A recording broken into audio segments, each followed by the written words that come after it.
college or the workforce. Okay, good, good. One of the things that happens is they have a little bit of voter apathy because people aren't aware of when elections are or what's going on. They focus so much on Washington. They all know when the presidential election is, but they don't know when the local elections are. Can you tell me about the school committee election that's coming up? All right, definitely. So the school committee is a board made up of 6 individuals.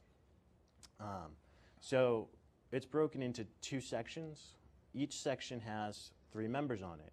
And those 3 members have 4-year terms, and we elect a new set every 2 years. So we just elected 3 candidates 2 years ago.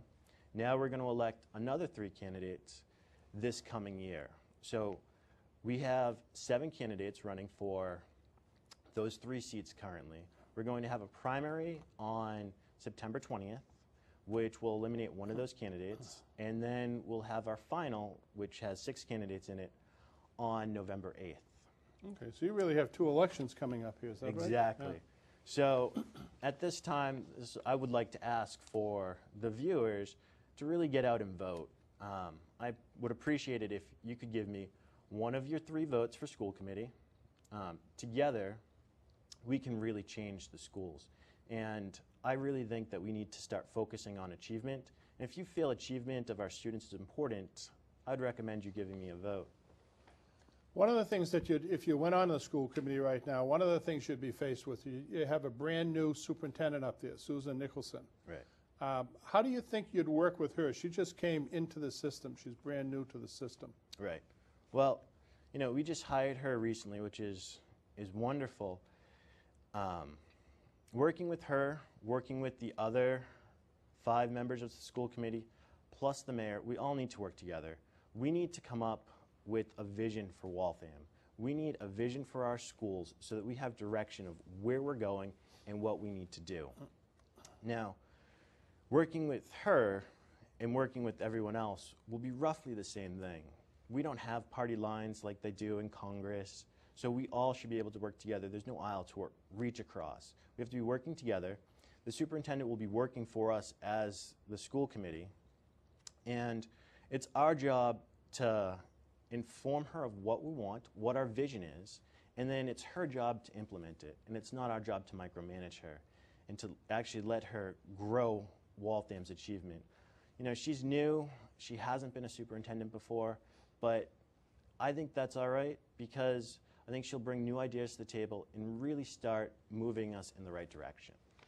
As a member of the school committee, would you go up and sit down with her and talk to her, or would you just keep that on a school committee level? What would happen? Definitely. I would definitely want to be involved with her, definitely pick her brain about what she feels are some of the main issues that she sees going on in the schools. She's really our foot soldier in relaying our message to the teachers and to the administration. So it's going to be essential that we all work hand in hand with one vision, one direction, so everyone is moving in the same direction so we can actually have real achievement. Okay. The school committee, I'm a little bit older than you, a couple of years older than you are. Only a few. And thank you. And the school system in Waltham has changed a little bit from when I was young. Mm-hmm. There were 2 types of people in Waltham. Basically, there were Irish and Italians. Now we have quite a bit of diversity. We have the school system is like a United Nations. Right. Do you have any thoughts about the school system? I do. I actually brought some charts, so I'd like everyone to look over this way.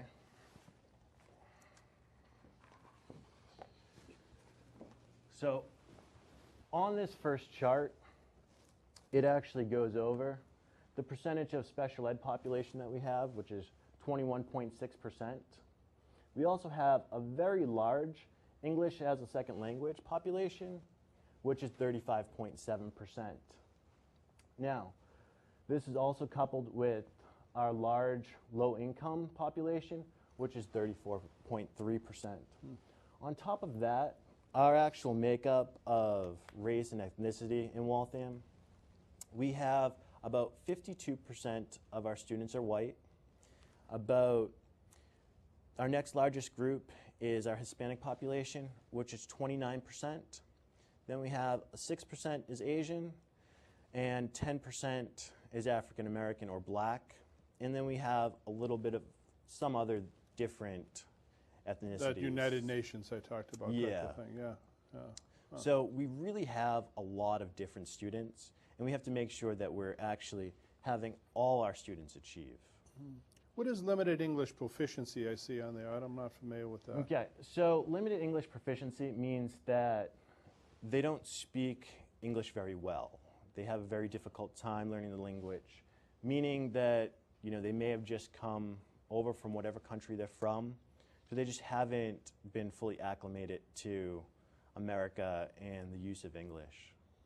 And what is the reduced lunch and free lunch that you have up there? So this is how our low income breaks down. Okay. So these are students who receive free lunch, and those are students who receive reduced lunch. This actually goes into state funding and what the state uses to decide if we're a low income community or not. Okay, so it just about matches right up with the 34.3%. Yep. Yeah. Waltham's not a low income match up. community. Where I teach in Salem, it is. So we get different state funding based upon what the need of our students are. Okay. Okay. In Salem. But what happens in Waltham? Does Waltham get reimbursed for that? Or you say we're not Yeah. a low income? We get reimbursed for having free and reduced lunch. It comes from the state. But what it really comes down to is when you teach at a low income district, you're expecting to have, you know, maybe less resources and less abilities to have different things in your classroom, and really the students may not have the same opportunities that, let's say, most kids in Waltham will have. Okay. You were mentioning before, and I just think of that with the low income there and everything else. You were mentioning before we spend $19,000 on the average student in Right. Waltham. How do we compare to other school systems? Well, I like that you asked me that. Okay, so on this chart here, this actually has several local communities and how much they spend. You can see Waltham down here at $18,960 per student. Now, we spend more than Boston, we spend more than Salem, Lowell, we spend more than our neighbors to the right and to the left of us, Newton and Lexington, and we even spend more than Wellesley. Now, the statewide average is up here at $13,055. We're well above that. So it's my opinion that if we're spending so much money, then we should really have achievement that matches how much we're spending. Most communities around that spend around what we're spending per pupil have graduation rates of over 90% and extremely low dropout rates. And those are really at the crux of what we're trying to do here. Now, as we look at these numbers here, I also want to talk about SATs. Our SATs are below the state average. They're below what Newton, Lincoln, Lexington, and Wellesley have.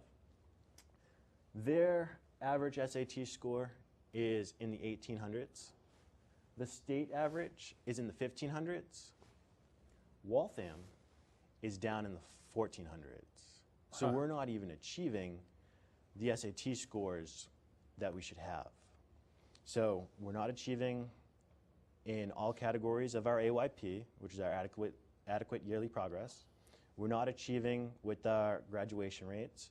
We're not achieving with our dropout rates. And we're not achieving with our SATs. We really need to do something about student achievement.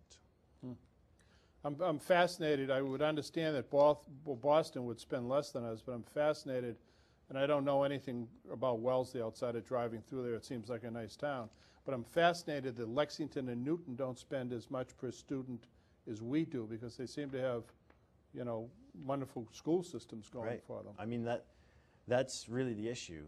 We need to look at where our money is going and what we're getting for it. Because right now we're not getting very much, but we're spending an awful lot.